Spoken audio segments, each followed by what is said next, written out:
Hi, everyone. Welcome back to our podcast, Very Factual. We're your hosts, Kayla. And Izabella, and after failing to win any early Saturday games last season, Liverpool ended their lunchtime curse in a 1-3 comeback against Wolves. Wolves got the early lead in the game as Hwang Hee-chan found space at the back post just in 7 minutes. With the likes of Virgil van Dijk, Trent Alexander-Arnold missing in their back line, and Ibrahima Konate not starting, Liverpool looked quite shaky. Gary O'Neill's side took advantage of the struggling Liverpool in the first half. After the break, Liverpool recharged and brought in some energy. 10 minutes later, Cody Gakpo equalized, giving Liverpool a lifeline. Andrew Robertson scored the winner with 5 minutes of normal time to go in his 200th Liverpool appearance. The third goal of the game in injury time came as Harvey Elliott's shot came off Bueno after Salah completed a hat trick of assists. This game, the first half was a bit of a scare for Liverpool. I mean, they went down in not even the first 7 minutes.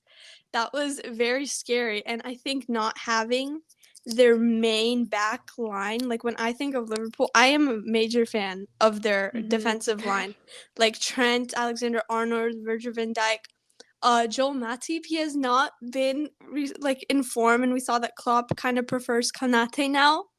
And also Andrew Robertson, and I really love their backline and not having that and having Joe Gomez. And there was another player that I was not familiar with playing in their back line, and I think not having their main kind of what's the word, put them at a disadvantage. And I'm speaking of advantages, I'm really surprised how Wolves took advantage. Like Pedro Neto looked amazing down the left wing, incredible. And then in the second half, Liverpool got this refresh and they bounced back completely. And there was in the press conference this week, Jurgen Klopp was actually complaining about how Liverpool always get the early 12:30 games. Obviously, since they just came back from international break, obviously it's going to be harder because you haven't seen your players for a while. Like, he didn't see Luis Diaz and Darwin Nunez for like a day before the game. So, yeah, I get that you don't like the early games, but you can't really change it. Like, you can't have, like, special privilege. Yeah.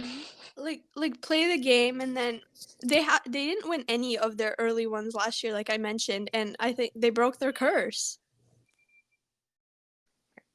Sheffield United played Tottenham at the Tottenham Hotspur Stadium on Friday. Tottenham just barely won 2-1 in this action-filled match. First half remained 0-0, and the second half rolled around and Hamar scored for Sheffield in the 73rd minute. The pressure was on for Spurs, and they went after Sheffield's defense with a total of 28 shots. However, Spurs couldn't finish, and the 90th minute was cutting close.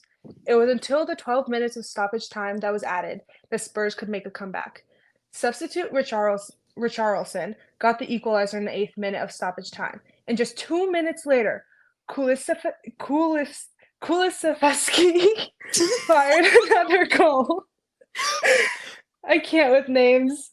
Okay, so Kulisevsky fired another goal, completing an absolutely beautiful turnaround for the Spurs. Out of hope for equalizing the game, Sheffield was becoming aggressive, which resulted in McBurney receiving a red card.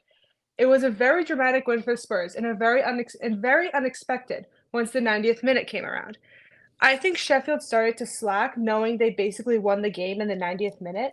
However, Spurs really pushed and kept their momentum to take the 3 points back to the table. So my so-called underachieving team is in second right now and just 2 points behind City. The Spurs are really shocking fans everywhere. Yeah, Spurs gave me a little scare in this game, I'm not gonna lie, but wow, they really wanted the game. If this was Spurs last season, we would not see this comeback. Not at all. Like, I think Spurs found their manager, Postecoglou. He's like, they're fun to watch. Honestly, and like we've mentioned before, I feel like they depended a lot on Harry Kane. Yes. So now they kind of spread their wings.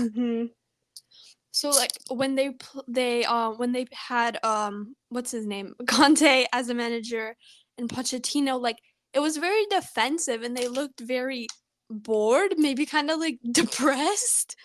They looked very like robotic, like they were just kind of Yes, do what you but have to do and then go.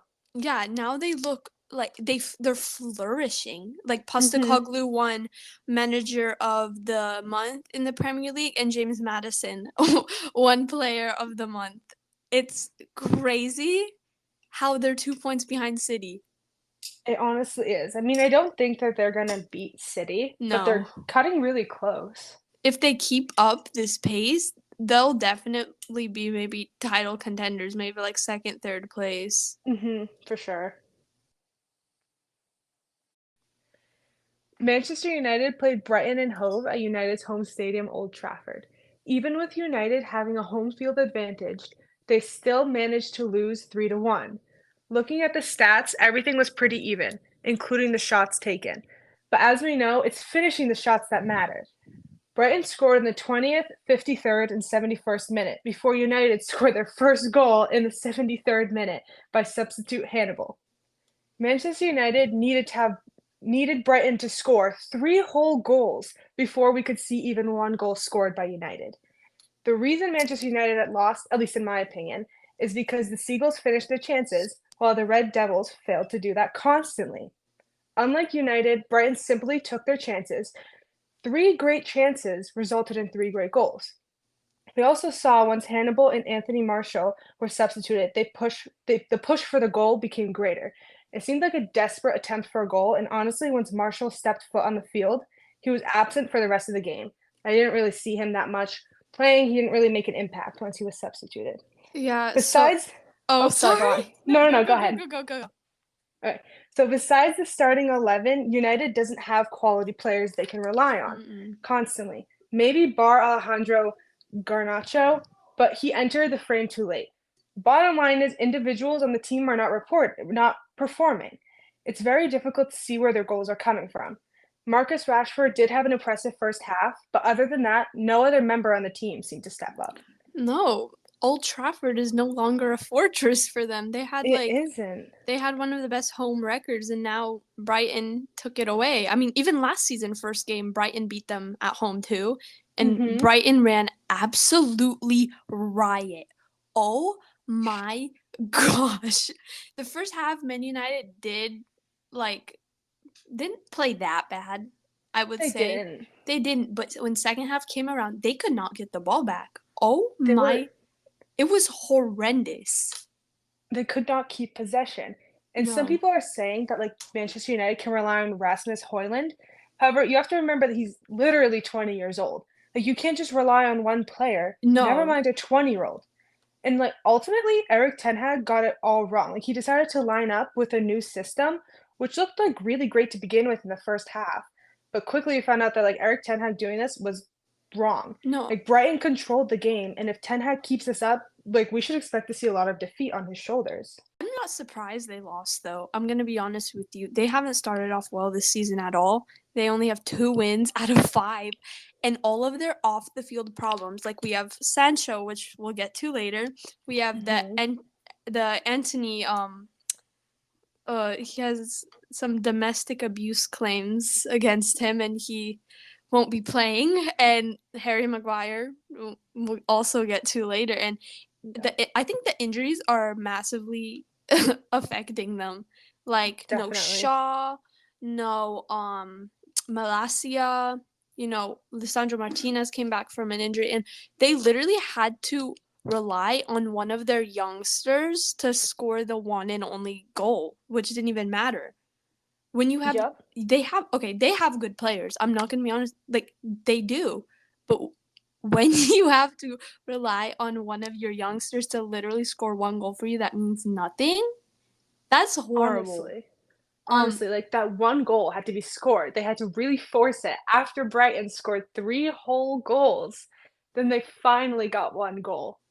I think we could maybe even like we look at Brighton's manager, right? We look at Roberto De Zerbi, and he is like the perfect fit for Brighton.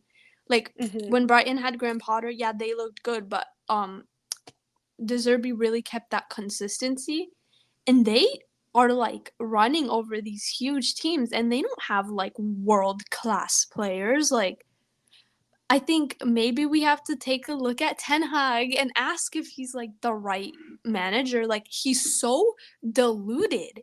Every single game Honestly. they played this season, he said that they're unlucky and they should have won. The fact is, you let down and played horrible. Okay, the Wolves game, right? First game of the season, he believed that the Onana challenge was not a penalty, even though Onana like tackled the Wolves player down like it's the NFL. During the Arsenal game, he believed that Garnacho's goal should have stood and it was offside, and he was saying how it's the wrong angle. Well, if you take any other one, it's still going to show you that he was offside. And he also said during the Arsenal game that they should have got a penalty, but it was very light. Exactly. And at first you could be saying like, "Oh, maybe he's right, maybe some things were wrong," but he's just constantly making excuse for his Like, poor judgment on stop. his team. Say Like you he either played needs to bad. step it up or yeah, or say they played bad. Like, also yesterday, Saturday, he believed that the Hoyland goal should have stood when it literally showed the ball was completely out of bounds. Like, stop. No one's gonna change the rules for you. Honestly, and I wonder what he's gonna say about this game because, like, what's he gonna say? Oh, it was out of bounds. We should have gotten like another penalty or a goal. Okay, but that still wouldn't have changed the outcome. It was 3-1. You can't constantly make excuses for your team because you have like poor judgment on them, especially with all the drama that's going on. Yeah, like, he's trying to defend his players, but like when you're just like lying and making Mm-hmm. excuses, you're gonna be out. Like, you have to perform. If they play bad, say we didn't play. Da, da, da, da, da. Like, you can't just say like make excuses that you should have won, even when you clearly weren't. Mm-hmm. He just has to come out and say that we failed to perform, and that's it. Yeah, and work harder at it. Mm-hmm. Like, lift this player's spirits up because this is Manchester United. It is. Like, you can't play amateurly every week or else you're gonna be out. Or you can't just rely on like the luck of the game No, to win. definitely You need not. to like you really need to perform, especially since you're Manchester United, one of Yeah. the top teams, well, supposed to be top teams. Like, for Ajax, right? He looked amazing, right? And Hmm. everyone thought he was gonna be like this like amazing manager because he played so well at Ajax, da, da, da, but he came here. I think we realized that he realized that, there's more intensity, there's more pressure here. Exactly.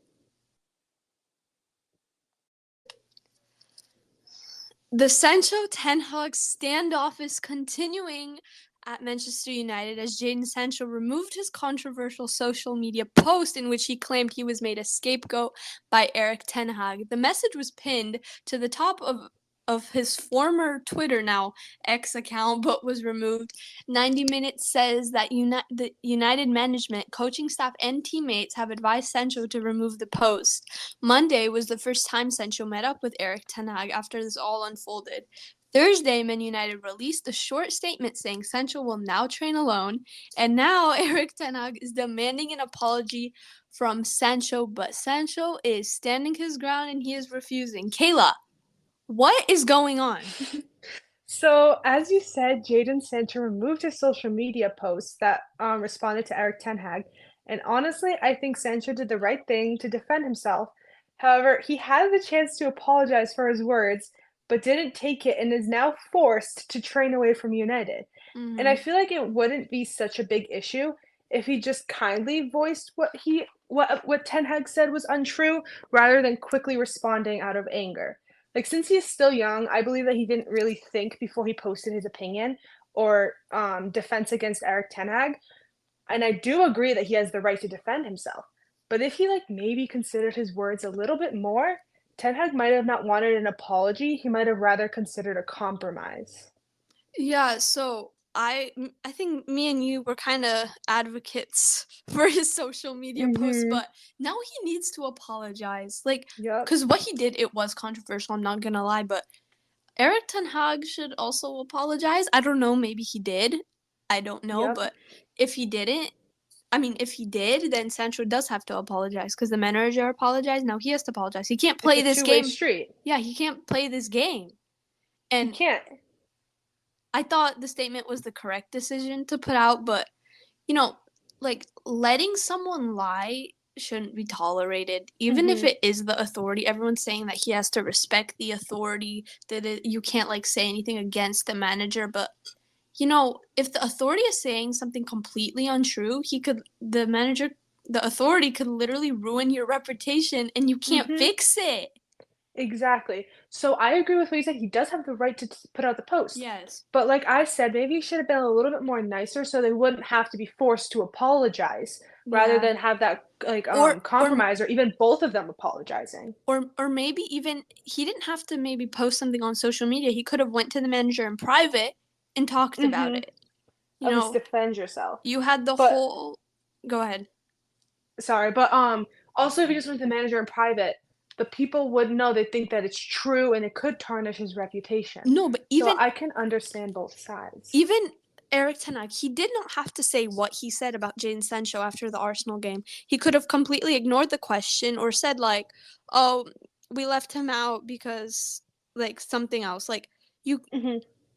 you could have ignored it. You could have like dealt with it in a different way, but he literally lied and saying that he was training not well. Exactly.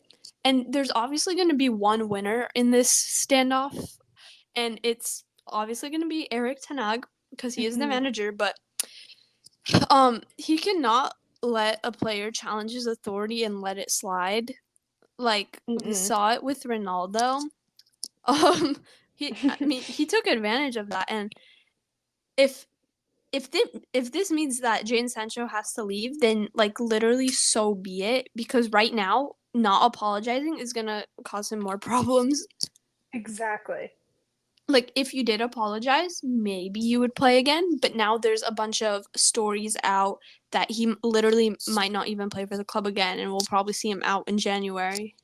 Yep. And like you said, like you put out that Eric Ten Hag put out that response like, oh, he wasn't performing. Yeah. Well, what do you expect? Like, of course, it's going to turn into this one whole big drama issue. It's the media. Of course, people are going to like quickly jump on that and be like, oh, he's like saying things about Jadon Sancho, and Jadon Sancho responded. So it Yeah. just causes like yeah, like you said, Jadon Sancho is probably going to be gone and never play again for United. Even if he does apologize, he might not play for like the rest of the season, even out of spite or something. It's sad because he's literally 23 years old, and he just ruined his career by not apologizing. Exactly.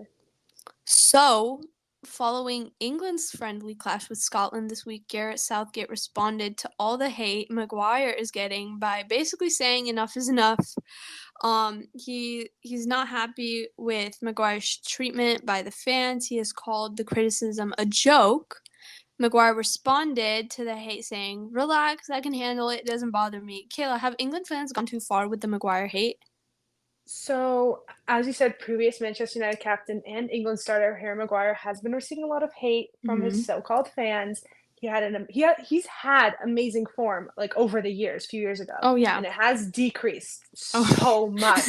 And actually, I would say pretty rapidly too. Yes. And his lack of game time at United opens my eyes and makes me wonder why Southgate starts him. Mm-hmm. And it's difficult to say what I'm about to say because the only reason I started liking Manchester United in the England squad is because of Harry Maguire. But some of the hate that he is receiving is true. Some people have gone a little far, yeah, but it doesn't mean that they are wrong. Harry Maguire simply just fell off his pedestal. Yeah, so he lost all his confidence. Hmm. He has become like this laughing stock. He should have left Man United in the summer to rebuild himself, but he didn't. Nope. He could have gone to West Ham, but I'm pretty sure that deal fell through. And I am not liking Gareth Southgate anymore. He thinks that he's doing Harry Maguire a favor by playing him, but he's not. Do not bring a player in who has not played for their club. He's not fit. Like we saw the Scotland own goal he got, he could not lift up his feet. He could Exactly. not lift up his feet. And Southgate says he'll always pick people on form, but he's not. You bring in Harry Maguire, you bring in Calvin Phillips and Jordan Henderson, who went to Saudi Arabia and is basically in the retirement league. He's done with his career. What have they done recently? I don't remember the last time Calvin Phillips even played. Maybe like 2020 Euros. Yep, exactly. And like you said, like he said he's basing it off of form, but how can he even base like Harry Maguire off of form when he hasn't played and he literally got revoked from his captain's position? Like that Yes. means his form is getting worse. That he literally got his captain's position taken away. Like it doesn't make sense how Southgate is saying that he's choosing people off of form and how they're like in game time and things. But there's Mm-hmm. Calvin Phillips and Harry Maguire. It just doesn't make any sense. Yeah, Southgate thinks he's making the correct decision by giving him a chance, but you're literally setting him up for failure, and more people are going to be laughing at him because he's not fit and he can't perform. Pep Guardiola came back after his back surgery to see Manchester City come behind to beat West Ham in a thrilling 1-3 1-3 win. City pressed West Ham very early, but James Ward-Prowse broke the deadlock with a diving header just after the hour. Within a minute of the second half, Jeremy Doku scored his first City goal, dancing past Kufel, curling the ball into the far corner. Bernardo Silva touched the ball over the line after a lob pass from Julian Alvarez in the 76th minute for the second goal. And of course, Erling Haaland got his goal. He knocked it in. He knocked the third one in, extending City's perfect start to the Premier League season. This was a game of many chances. It could have been 6-6. It was such a thrilling game to watch. Like Areola and Ederson were my man of the matches. Like I could not differentiate between both of them. It was a very back and forth game. And Julian Alvarez is like impossible to take off the field. You cannot drop him. He looks incredible. Free kick and an assist. They have like there's not a team in the Premier League that Julian Alvarez won't walk into. Like he is Mhm. City's second choice goalkeeper, but anywhere else in the Prem, he could literally be number one. And Champions League starts this week, and City are continuing to look bright. Yeah, like, City is looking amazing this week, as always. They Mm-hmm. don't seem to be slacking on form at all, and to see how far the success will get them is really gonna surprise me, but I am worried that City players may get a little bit too cocky, knowing how amazing they are doing, but I do also believe that Pep Guardiola will keep them in line. Yeah, I have not heard anyone say that yet. Wow, that they might get too cocky. I think they're one of the favorites for the Champions League, definitely. Mhm. But, the treble is hard to repeat. But right now, it looks like it could be done. It could be if they don't let It the get to their positive heads. comments get to their heads, yep, and they're not like, "Oh, this is an easy game, I'll just play whatever." Like, no, they have to perform every single time, and like I said, Pep Guardiola, I think he will be able to keep them in line. Oh, definitely. Pep is the best manager in the world, and he'll definitely keep them grounded. Mhm. Newcastle and their 3-match loss streak, with just getting by Brentford 1-0. The one and only goal came just after the hour, with Anthony Gordon drawing a penalty after being brought down by Mark Flecken, and Callum Wilson converting the penalty, giving the Magpies the win, and giving Brentford their first loss of the season. Okay, Newcastle have been very inconsistent this season, and they still maybe do look inconsistent. This Mhm. is not the Newcastle of last season at all. The Newcastle of last season was incredible. They overachieved, and it's not looking like that this season. I think maybe we'll talk about this a little later, but maybe Champions League is getting to their head. Maybe they're getting a Maybe. bit scared. The first half was very boring. I watched this game and I'm like, no, it was very boring. There was nothing interesting coming from Newcastle. And it's kind of concerning because Newcastle have their first Champions League game against AC Milan on Mm. Tuesday. Sandro Tonali's old team. I'm very excited to see that. And if they don't, you know, pick themselves up, they literally will not stand a chance at the San Siro. They'll get knocked out in the group stages of the Champions League and maybe even like fall to the bottom places of the Premier League Yeah. table. And like you said about Milan versus Newcastle, it's coming up. It's a good matchup if Newcastle still had their form from last Oh yeah, season. But then like looking how they're looking in the Premier League, I think Milan will win. yeah, and they are in the group of death. Yep. PSG, Dortmund, Milan. Yeah, if they continue this, they're ending like the bottom of the group. Like I'm calling it right now. There is no way. Blue Sunday at Vitality Stadium, where Chelsea's congested start to the season continues when Bournemouth held them to a 0-0 draw. Mauricio Pochettino kept his faith in Nicholas Jackson as Chelsea's growing injury list continues, with Moises Caicedo picking up injury during the international break and Romeo Lavia sidelined with a very lengthy injury. Chelsea had many opportunities in this game. Surprisingly, Raheem Sterling had a chance in 10-minute mark, and then later Mikhailo Mudryk and Nicholas Jackson combined but missed right at the edge. Bournemouth also had a chance. Diego Altara had a chance to open the scoring on 20 minutes, but hit the back post and was smothered by Robert Sanchez. Conor Gallagher also had a chance.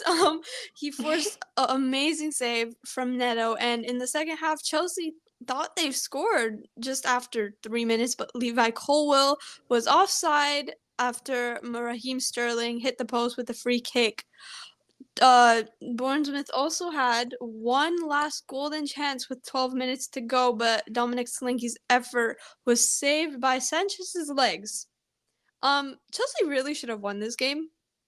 Mhm.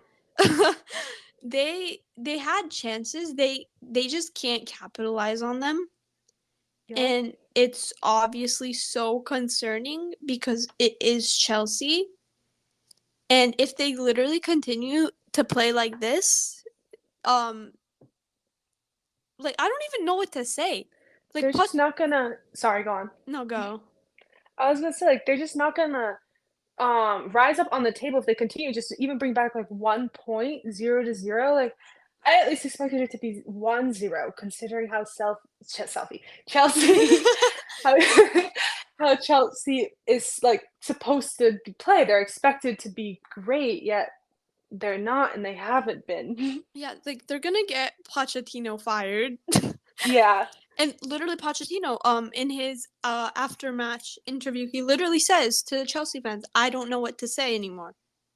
Cause you're doing all you can. It's the players, because Todd Mhm. Bowley decides to make himself what's oh my gosh. The transfer guy. I literally forgot the name of that. Oh, I forgot the name of those two. Wait. Okay, well, the transfer guy. He Yeah. decides he's gonna make all the transfers, right? And he brings in these players that have no need. We do not need them. The youngsters who are not needed right now. Like They're obviously, not. I think Chelsea have some of the best youngsters in the Premier League, maybe the best. But Mhm. you need players right now. I think I say that every single episode. Oh yeah. Like You need you cannot stress it enough that they need players right now. Like they might be amazing in the future, but if they train the youngsters correctly. yeah, it's like I just like I don't even know what to say. Like I'm okay. I'm gonna be honest. I got to a point where Chelsea, where I'm happy with at least getting 1 point from the 0-0 Mhm. draw. Which I'm is sad that you are happy that you got 1 point from Chelsea, from an yeah. amazing club. You're happy you got 1 point. Yes, because it's like annoying. Like I'm not even surprised anymore. I'm like every single game they play, I literally think they're gonna lose. It's It's an so bad. expectation. Yes, because okay, we go back to 1999. We go back to the Jose Mourinho days. Incredible. Like they were one of the best teams in the world, maybe the best. Mhm. And now they're literally ruining their legacy and reputation. Yep, it's happening with a lot of the big teams like Chelsea, Manchester United. Liverpool is getting back up on their feet, but last season it looked as if they were falling too. Yeah, I think every club has a season where they go through a tough period, but this is Chelsea's second. already. So Second in a row. it's horrible. I need them to pick themselves up. Every Chelsea player needs them to pick themselves up because literally we're sad. We're like depressed over here because it's so boring. Also, Arsenal played Everton at Goodison Park and ended their 3-game losing streak against the Toffees 0-1. Trossard scored in the 69th minute early in the second half. Looking at the lineups, we see that David Raya started in place of Ramsdale, most likely because Ramsdale was at international duty. We also finally see Kai Havertz didn't start. Arteta, he saw that Kai wasn't performing and made the right decision to pull him from the starting lineup. And honestly, I'm not entirely surprised that Raya started, considering Arteta does strive for excellence. Um, I'm not hating on Ramsdale, like, at all, Come but on, Arteta might Kayla. have just I'm not. I love Ramsdale. I love him. He's great for Arsenal. But maybe Arteta just wanted to see how Raya was playing, considering he can also be an amazing goalie. And the score was 0-1 against Everton. Arsenal against Everton. Everton has not been performing at all this No, season. they haven't. Arsenal, I expected more from them. I honestly did this season, but seeing how they've been playing, 0-1 makes sense. But I was expecting if this was like the first game of the Premier League season this year, I would expect like 3-0. Yeah, I think it was a very narrow win. Let's just say Mm-hmm. that. And it was the second half and like towards the end of the game. You can't really say anything because they did win. They did get 3 points, but they do keep their pace at the top of the table, and you can't really say anything else about that because they did win. Mm-hmm. They did win, and I'm happy for that. It's just not what I expected considering their And performance. they had over 70% possession. So Yeah, I I guess mean, you can't really say anything anymore. But Ramsdale, Kayla, come on now. You can't throw him no, under the bus like that. I love him, but if the reason he didn't miss the game wasn't because of international duty, then I am expecting it because Arteta just wanted to see how Raya played, just for that sole reason, not because he thinks Ramsdale's underachieving. No, he just wanted to see because he has two amazing goalies that he can play. I personally do not think it is the right decision to bring in two number one goalkeepers. I know on Sky Sports they were saying how goalkeepers also need competition, but if you have a new goalkeeper in every single week switching out, they're not going to be used to the players. The players are not going to be used to the goalkeeper, and just going to be an absolute like travesty at the back. Mm-hmm. No, I understand that, and I agree with that. He probably maybe shouldn't have brought in two not world class, but like amazing goalies. But also, I can see why he did it because if one of them gets injured, he has a really great one to back up. It's honestly a lot of controversy that can go around it. Like I don't have a set opinion on the two goalies. I just Oh, I am very Ramsdale backing here. yeah. The Champions League returns this week, Tuesday and Wednesday.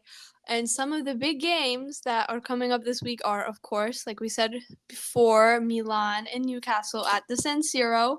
Milan is winning this, period. I Oh do yeah. not see Newcastle even getting a goal in this game. PSG versus Dortmund, another one. I think maybe PSG will come away with this because Dortmund have had a shaky start to the season. City have a very easy matchup with let me pronounce his name, Kraven Zvezda. They're winning. City have one of the easiest groups, and just gonna be a Yeah. cakewalk for them. Like they're gonna be in the final, maybe.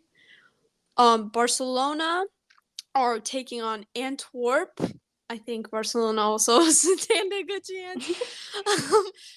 Real Madrid are taking on Union Berlin.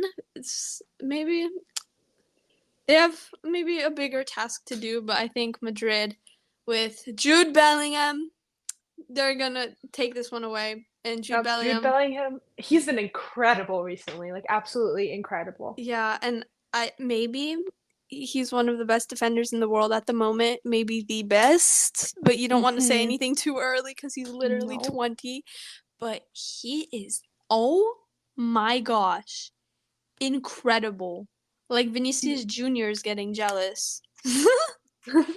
Honestly, he's such like a showstopper when he's on the field. He knows what he's doing when he gets the ball, and even though there's so much pressure on him, he has enough time. He's relaxed. He can think of what his next move is, Hmm. and you can really tell he's been practicing really hard during training. But you know what is so scary? He looks, like you said, he looks amazing. Like he looks like he's been doing this for like 20 years. I mean, yeah, he is Well, 20, yeah, but like I'm talking about he looks so experienced.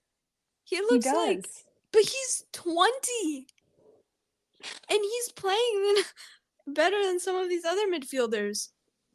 Honestly, Arsenal are taking on PSV Eindhoven. I think this is a rather fair matchup, but maybe Arsenal will just get the edge on this game. And Bayern Munich versus Manchester United at what's the Bayern Munich stadium? The Allianz Arena. yeah. Kayla, what?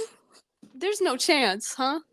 They're okay. Unless they get really, really lucky, then this just get it would have to be pure luck for Manchester United to win this, or they keep their form from how it was in the Sir Alex days. But other than that, Manchester United, I don't see them winning this like at No, all. and just remember, Bayern Munich have Harry Kane.